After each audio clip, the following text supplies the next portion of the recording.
this webcam makes me look much paler than I really am. It like whitens everything, which I don't know how I feel about that because I'm not actually this pale in real life. Anyway, guys, Happy New Year. Also, I have to not move too much. Remember that from last time because it always adjusts the autofocus. Okay. Do I look okay? All right, we're good. We're good. By the way, peep the new plant. They keep dying because these orchids, beautiful, but difficult to take care of, very high maintenance. So they keep dying off. If you guys remember the one with the red flowers, I've moved it off the premises. We're gonna see if it rejuvenates. That's a good word, rejuvenates. So guys, story time. I have a story about gay privilege. So it's gonna be kind of a long one, so bear with me. So over the holidays, I received a Trader Joe's gift card. Now when I received this gift card, I was like, it was one of those gift reactions. You know how you have those gifts that you're like, oh my God, I wanted this, or like, what a great gift. And then you have those gifts where you're like, because of course I'll take a free gift. Of course I'll take a free gift card, free money, whatever. But the Trader Joe's here in Miami, I've actually never been. I've lived here for almost a year now. Yeah, almost a year. 11 months. Exactly 11 months actually today. Anyway, so Trader Joe's gift card, right? I got a Trader Joe's gift card, but I've never been to the Trader Joe's here. A, because it's far enough that walking distance coming back, it's just like too heavy with the grocery, too much. But also, every time I pass this Trader Joe's, because it's like 15 blocks away, I would say. Probably 15 blocks away. Yeah, I think that's an appropriate estimation. Every time I pass it, because it's on my way when I do my little run, there's always a line outside around the block. I hate waiting. I'm very impatient. It's probably my biggest flaw. So for these reasons, I've never been to the Trader Joe's until now because I got this gift card. I was like, well, I gotta use it, right? So I bring my ass to the Trader Joe's yesterday. By the way, I already forgot a part of the story. So I slept horribly the night before I went to Trader Joe's. I had nightmares. Maybe it's a little dramatic to call them nightmares. I would call them anxiety dreams. You know how you have those dreams where it's not like you're getting chased by Texas chainsaw, Leatherface with a chainsaw, but you just feel restless, on edge, and you keep waking up because it just stresses you out. And it was a childhood anxiety dream. I don't know why I got this dream.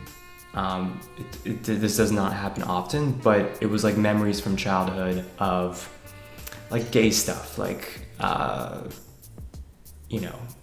getting called a faggot, or like it being pointed out to me that I wasn't masculine like other boys, and like all those complexes. I don't know why I had this dream, but I woke up on edge and like groggy and pissed off. And so when I was waiting in line at the Trader Joe's, so first I wait in line, then I finally get in the Trader Joe's, then I do my selections, and then there's another line, right, for the cash register, which is standard. So I'm waiting in line again, and in my head, being sleepless, tired, whatever, thinking about that dream, I was thinking, being gay is kind of like dealing with all the negative aspects of being a man in society, but you also deal with all the negative aspects of being a woman in society. Like, at least when you're a man, you deal with the negative aspects, but you deal with the positive aspects of being a man. Same thing with being a woman. It's a double-edged sword. But being gay, I feel like you deal with the negative aspects of both, right? Because there's the pressures of being a man, right? In terms of like masculinity, and you're supposed to be like alpha, and you're supposed to carry yourself a certain way. But then you also have to deal with the same bullshit women go through of like thinking about your safety when you go home with a guy, right? Or like thinking about, I don't know, like at the bar, I've had to learn to be mindful, which really everybody should be, right? But I've had to, because of experiences I've had in the past, being a little too drunk at a bar and a guy doing things that were basically unacceptable that I feel like at a straight bar they couldn't get away with. They would get kicked out or whatever. But at a gay bar, it's kind of like there are no rules because you're all men. I don't know if this makes sense. I'm not saying I agree with that. I'm just saying I feel like that's the mentality, that you're just supposed to kind of deal with it as a gay person because you're a man.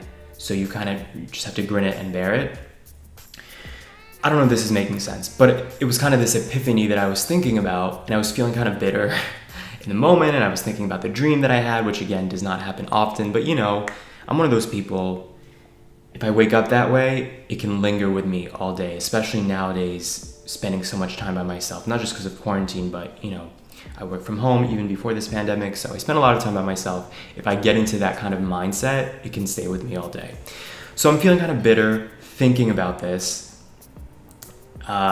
in line, and out of nowhere this man approaches me, this employee at Trader Joe's, and he's like, hey, I can bring you to another cash register, this line just opened up, let me help you out.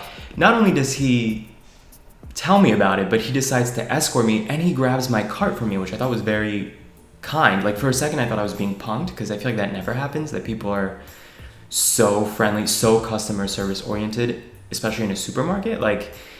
I feel like generally actually people in supermarkets, employees are well-mannered, but this was like exceptional, like wanting to carry my cart. He was like, yeah, you don't have many items, let me bring you over there. But I was kind of confused because yes, I did have fewer items than the people around me in line, but I still had more than 10 or however many, I think it's 10 or less for the express line. I think I had like 15 or 20 items. So I was like kind of jolted by it and surprised, and he brings me, in fact, indeed, to this line where there was no wait and where it was people with just 10 items or less.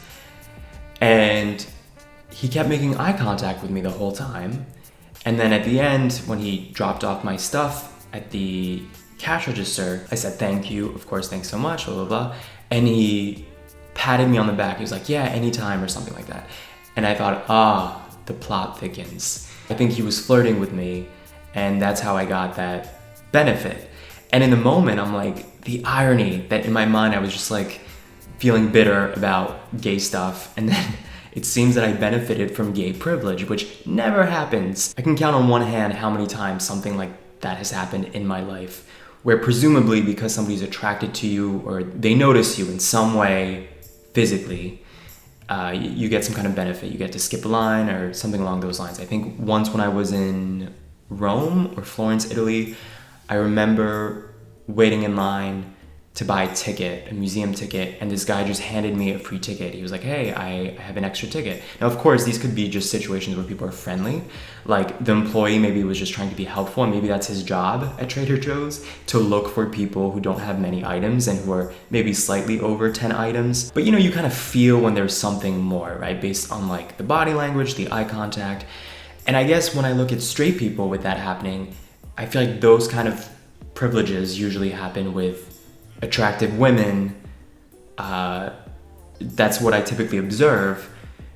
So it seems to be inherently like an attraction thing. So I just assume that's what happened to me. So anyway, it put a smile on my face because I had literally just been thinking these bitter thoughts about being gay in my head. And then this happens and it's like, there you go. This is how the universe tends to work, I guess. But it's also interesting because then that guy kept coming back to that cash register, even though there was nothing left for him to do there. Like I was the only one in that line at that moment. So then I started feeling a little uncomfortable, like I owed him something. So I just kind of I had said thank you and everything. So then I just was avoiding eye contact at that point. And then he eventually went away. But it's interesting how that is like a double-edged sword, that sometimes people do you a favor because they are subliminally hitting on you, but then they maybe expect something out of it. Anyway, I didn't give him anything back. I put my shit in the bags and brought my ass home. But I thought it was a funny story, gay privilege. I'm coining a new term.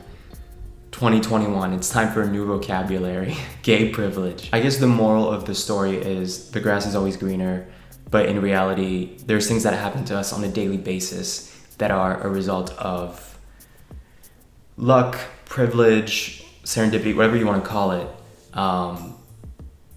but it put a smile on my face that I went home having to wait in fewer lines than I normally would have.